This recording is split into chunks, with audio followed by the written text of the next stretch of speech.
ராகினி வந்து காவேரி கிட்ட என்ன பண்ணுறாங்க வந்து வேணுமே வந்து பிரச்சனை பண்ணுறாங்க. நீ சொல்றியா நான் சொல்லிடுவா அப்படின்லாம் வந்து பயமுறுத்துறாங்க. இதை பார்த்த காவேரி மனசு கஷ்டப்பட்டு அழறாங்க. அதை பார்த்து விஜய் ஏன் காவேரி இப்படி அழறனோன்னா அப்பா ஞாபகம் வந்துச்சு சொல்லிட்டு சமாளிக்கிறாங்க. அடுத்து வந்து காவேரி வந்து என்ன பண்ணுறாங்க அப்படியே யோசனை பண்ணிகிட்டே இருக்காங்க. விஜய் நம்மளை விட்டுருவாரா, விஜய் நம்மளை கிடைக்க மாட்டாரா அப்படின்னு சொல்லிட்டு. அடுத்து வந்து இங்கே என்ன பண்ணுறாங்கன்னா இந்த விஜய் வந்து மறுநாள் என்ன பண்ணுறாரு, வெண்ணிலாவை கூட்டிகிட்டு வீட்டுக்கு வராரு.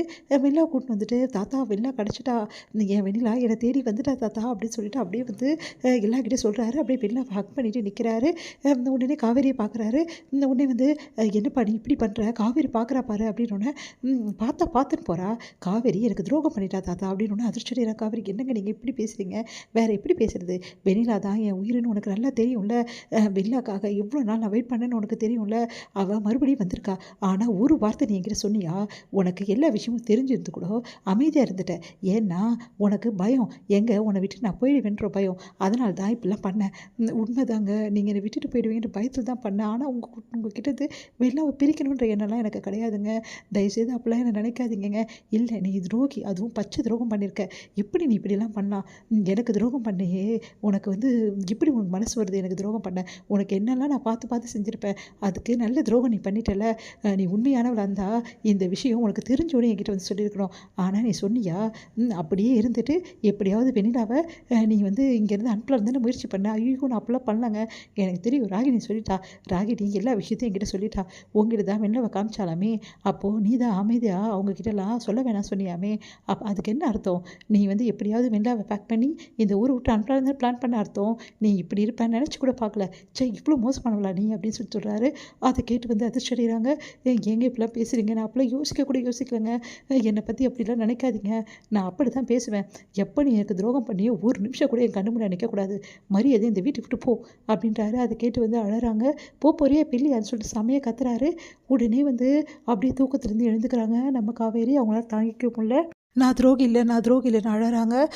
உடனே விஜய் பார்க்குறாங்க. விஜய் பக்கத்தில் படுத்து தூங்கிட்டு இருக்காரு. இந்த வார்த்தை இவர் என்னை பார்த்து சொல்லவே கூடாது, இவர் என்னை ஏற்றுக்கலனாலும் பரவாயில்ல, என்னை இவர்கிட்ட என்னை பிரித்தாலும் பரவாயில்ல, ஆனால் இவர் என்னை துரோகின்னு சொன்னால் அந்த நிமிஷமே நான் இந்த உலகத்தில் இருக்க மாட்டேன். அந்த வாழ்க்கை எனக்கு வேண்டவே வேண்டாம். அந்த நிமிஷம் எனக்கு என்னால் இருக்கவே முடியாது அந்த உலகத்தில். அதனால் வந்து வேறு வழியே கிடையாது. உடனே நான் வெளியில் கூட்டிகிட்டு வரணும், இவர்கிட்ட ஒப்படைக்கணும், அதுக்கப்புறம் என்ன நடக்குதோ நடக்கட்டும் அப்படின்னு சொல்லிட்டு முடிவு பண்ணுறாங்க நம்ம காவேரி. அடுத்த நாள் வந்து கண்ணை வச்சு பார்க்குறாரு. விஜய் பார்த்தா காவேரி பெட்டில் இல்லை.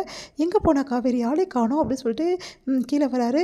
தாத்தா காவேரி எங்கே தாத்தா அப்படின்னோடனே, இல்லைப்பா காலையில் எழுந்து எங்கேயோ வெளியே போனா, நான் வந்து கேட்கலான்னு நினச்சேன், அதுக்குள்ளே போகும்போது கேட்கணும் விட்டுட்டேன். என்னப்பா உங்ககிட்ட சொல்லலையா, இல்லை என்கிட்ட எதுவுமே சொல்லலை, நேற்றெல்லாம் அவங்க அப்பா ஞாபகம் வந்துச்சுன்னு சொல்லிட்டு அழுதுட்டு இருந்தா, எனக்கே ரொம்ப கஷ்டமாக இருக்குது.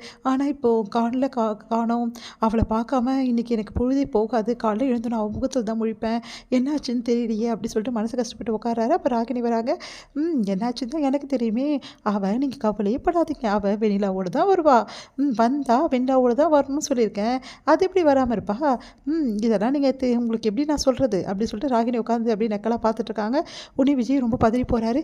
சரிப்பா பதறாத, கால் பண்ணு காவேரிக்கு அப்படின்னோடனே உடனே கால் பண்ணி பார்க்குறாரு.